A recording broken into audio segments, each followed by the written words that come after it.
That's okay. And no, I hadn't.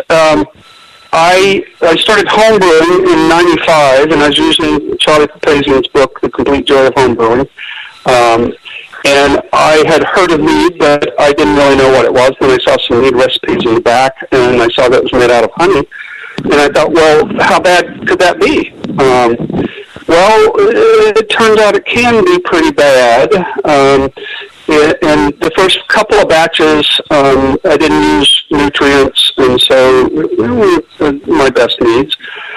But I started doing more research, looking into white wine production, and reading more books on mead making, and started picking up on the nutrients that are used in the wine industry, and adding some of those to my meads, and started getting better. And we actually have, there's a lot of really good mead makers in Anchorage, too, in the homebrew club there.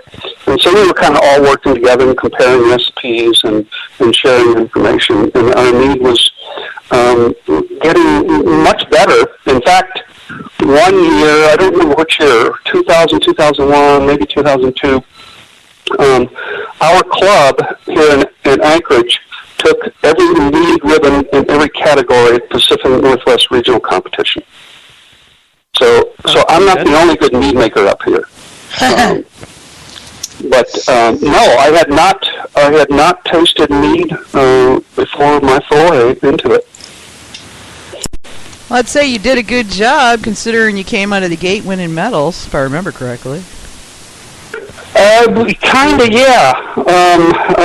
Ken Schramm's book, when that came out in 2003, really kind of solidified some of the things that we had run across here, too, on nutrient additions and fermenting cool and a lot of things like that. So it kind of bolstered what we've been doing, which was very helpful. I like it. That's cool. What about you, Sassan? Are you like brand new to mead, or? Well, a lot of my first introductions to mead actually came through Mike, and also the homebrew club here. Going to the homebrew meetings. They have an annual gathering in January, and a lot of the folks pour me glasses of mead. And up here in Talkeetna, we have a brew pub that permits us to sell not only our own beer, but other folks' products. And we always carried Mike's products at our brew pub. So haven't had a real extensive history of drinking mead, but my introduction definitely came through Mike. And that's part of what he's going to be helping us with, is just becoming even more familiar with mead and how to make it and how to enjoy it. So it's still really very new for me personally. Have you had just the few meads up there, or have you had the opportunity to try some of the ones from other parts of the country? I have tried meads from other parts of the country, but I'd say that probably 80% of the meads that I have had kind of came out of Alaska. There used to be the Ring of Fire meadery here that is no longer with us, but yeah, I Lawrence. I tried a lot. Yep, we actually did a collaboration with Lawrence where we made a braggot using his mead and blending it in with our beer, and used to also carry his product too at our place. So, but again, most of it has just been Alaska mead consumption. I take it there's not a lot of other meads get distributed up that way. No, that's not really. Yeah. Quite a few meads in Anchorage. Yeah, there's a lot of meads there. I'm assuming people are buying them. I don't really know that, or they wouldn't be there for very long. But there's several meads that come up here. Oh, okay. I didn't know how many people were distributing up that way. It's kind of hard to keep track these days. So many. Yeah, it is.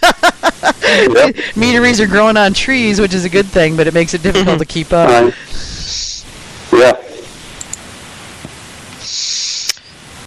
So do you have a preferred yeast for general use in your meads, or do you select specific yeasts based on the particular must? My primary yeast is D47 from Lallemand. I use that in probably 60 or 70% of the meads, but there are several other yeasts that I use for special occasions, like for high alcohol meads. I generally prefer EC1118 champagne yeast. For a lot of fruit flavor, to bring out the fruit flavor, 71B is kind of my favorite. Unless it's berries, then I prefer RC212. But my favorite yeast is Lallemann's R2, which is a Sauterne yeast. It's a little tricky to work with, and it really takes a year before they're ready to drink, but it just brings out amazing flavors. It's kind of odd. The first time I used it, I would taste it a little bit, and I kept thinking, well, this just doesn't seem to be going anywhere. I'm not getting much flavor here. And then around 11, 12, 13 months, in the space of just a couple of weeks, it turns a corner and makes some really amazing meads. So. Okay, I'll have to look that one up. I don't think I've seen that one in my brew store. Oh, I highly recommend it. It's not one, they don't produce it in the little 5-gram packets like home brewers get. So you have to buy half a kilo of it. Okay. Well, that'll be interesting, and probably a good yeast for me, because I end up leaving everything in the carboy for at least a year. There you go. And that might be why you're not seeing your homebrew shop, AJ, if you have to buy it by a half kilo. No, my homebrew shop doesn't carry half kilo. Well, mine's big enough they'd probably order it. Yeah, I think mine would probably order it too to come to that. So you can order it online too on what is it, morewinemaking.com. It's out of California. More Wine? That's where I generally buy it. Yeah. They actually emailed me today about becoming an affiliate for them. So cool. Yeah, I thought so. So, what are you you're gonna be, what I had, in the post I put on, you're gonna be the mead-maester for, Mike, for Denali going forward now that Celestial is becoming part of Denali. So, what's that gonna look like for you? What are you gonna be doing? I'm gonna be teaching them how to make mead. And being a resource for them on that. At some point, I'm sure I'll be working with them, collaborating on recipes and things like that. But primarily, my first job is to teach them everything I know about making mead. Beyond that, I am going to be traveling and helping to promote the mead still. So, does that about cover it, Sassan? Yeah, which is basically code for Mike and I get to go travel around and enjoy our mead and everyone else's mead. Well, the minions at home do all the hard work making the mead, huh?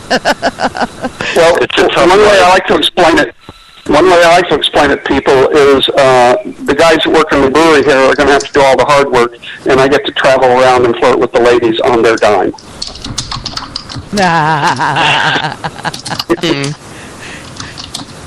You gotta love that.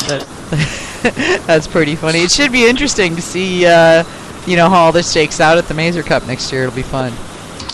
Are you guys gonna have some stuff ready to go by then, Sassan? It's gonna be cutting it really, really close. Mike does have quite an inventory that he's been working on in anticipation of the transition. We still have to get our winery license put together, which will hopefully happen sometime in November. And so, obviously, whether we pull from Mike's stock or we're able to produce something here, we definitely plan on going and submitting. Cool. That'll be cool. So, I know a lot of mead drinkers are also beer nuts. So, maybe they're familiar with you guys and maybe they aren't, Sassan. So tell us a little bit about Denali, and what have you guys got going on there? Well, we're relatively new on the scene. We started brewing in Talkeetna on an 8.5 barrel system in 2009, and fortunately things went really well for us. So since then we've expanded to a 30 barrel 4-vessel system just a few miles outside the Talkeetna, and we're just happy to be able to do what we love to do and live in a place that we love to live in. And I think we make some of the best beer around, and our growth has been pretty spectacular. We've quickly become the second largest brewery in the state, and nice. We're in really good company. Alaska's got some of the best breweries in the whole world, and we're kind of at the epicenter of it. So it's an exciting time to be involved in fermentation. There's kind of a renaissance of creativity, and to be involved with it is exciting, and to continue to kind of push the innovative boundaries of what you could do with beer and now do with mead keeps us all excited. I'm a little kind of attention deficit, so having new projects to work on and continue to stay creative is really kind of part of who we are. And this is just an extension of our ability to do that kind of stuff. Well, I think you guys are opening up a whole new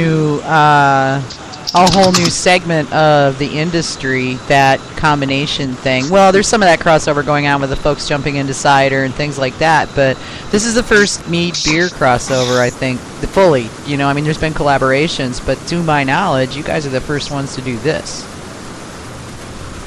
Okay, then.